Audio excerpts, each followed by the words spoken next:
understanding of human cognition, how we think as a group, how we think individually, how we sometimes fool ourselves. Is that part of what you're writing about in this book? Absolutely.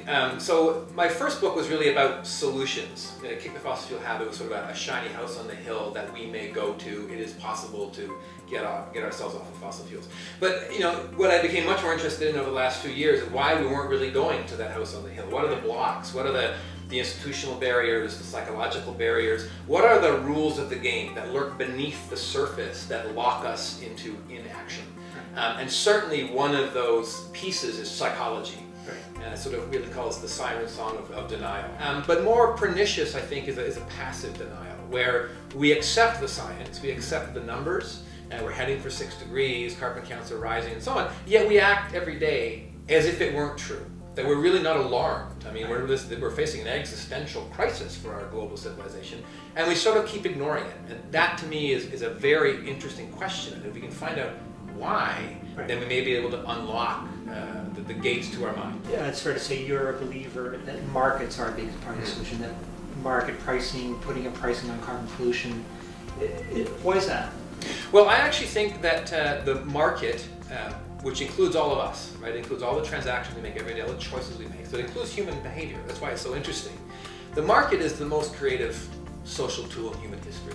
And the modern global market is certainly the most powerful social tool in human history.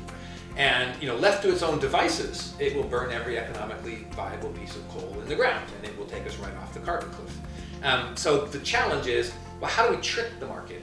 How do we have the market, in one sense, be harnessed so it doesn't burn that coal, but in another sense, unleash its creativity to solve this problem, unleash that creative power that it has?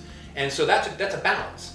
And I think the only way you do that is you put a fee on pollution, you put a fee on carbon pollution. You're essentially trying to put into the market economy the value of something, which is, in this case, a stable climate, which is of enormous value. Right. I pay to throw my garbage out of the dump, and I should pay a fee to put carbon in the air.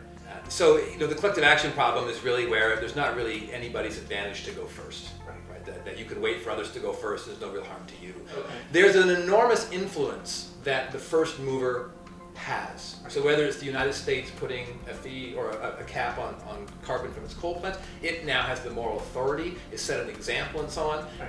Bullfrog powering your home and putting a little sign outside and so on is saying to your neighbors, I've gone first and it's okay, come on out with us, it's nice here.